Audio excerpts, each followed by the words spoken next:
Tombé de nulle part, au milieu des champs, cet étrange vaisseau est en réalité une machine à remonter le temps.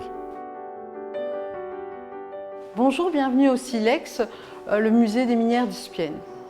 Attachez vos ceintures, nous vous emmenons en l'an 4000 avant Jésus-Christ sur les traces des premiers mineurs du bassin montois. Alors, le Silex est un musée de la ville de Mons qui a été construit au-dessus de minières à silex qui ont été fouillées dans les années 1950 jusqu'à il y a quelques années.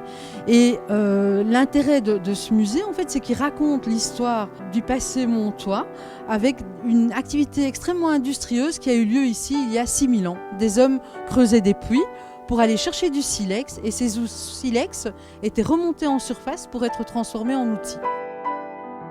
Donc le silex et la pierre en général a été utilisé par l'homme préhistorique depuis au moins 2,5 millions d'années. Et la période sur laquelle est bâti finalement ce musée, c'est une période bien plus récente, donc celle des premiers agriculteurs éleveurs qui sont donc à la fin de la préhistoire et qui ont creusé des mines ici. Première industrie de l'histoire et première crise économique. L'utilisation du silex, elle va marquer un temps d'arrêt ici, à la fin du néolithique.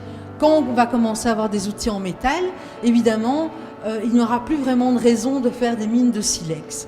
Il faudra du temps avant que l'exploitation reprenne.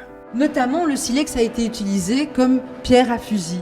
Il servait donc dans les systèmes d'amorce des fusils jusqu'à l'invention de l'amorce fulminante, ici, aux alentours donc, de 1830-1840. Alors nous sommes à 10 mètres de profondeur sous la terre, ici au fond d'une galerie. Donc les puits conduisaient au silex et une fois que le silex était atteint, ils creusaient des galeries à l'horizontale de quelques mètres de long et je suis au fond d'une de ces galeries. L'atmosphère ici c'est environ 13 degrés en température durant toute l'année en fait.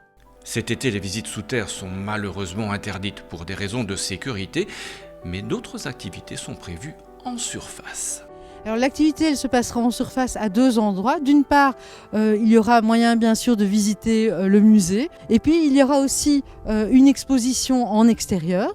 Dans cette exposition en extérieur, on va retracer 20 années de recherche archéologique à Spienne. Parce que cette année, on fête la 20e année de l'inscription du site au patrimoine mondial.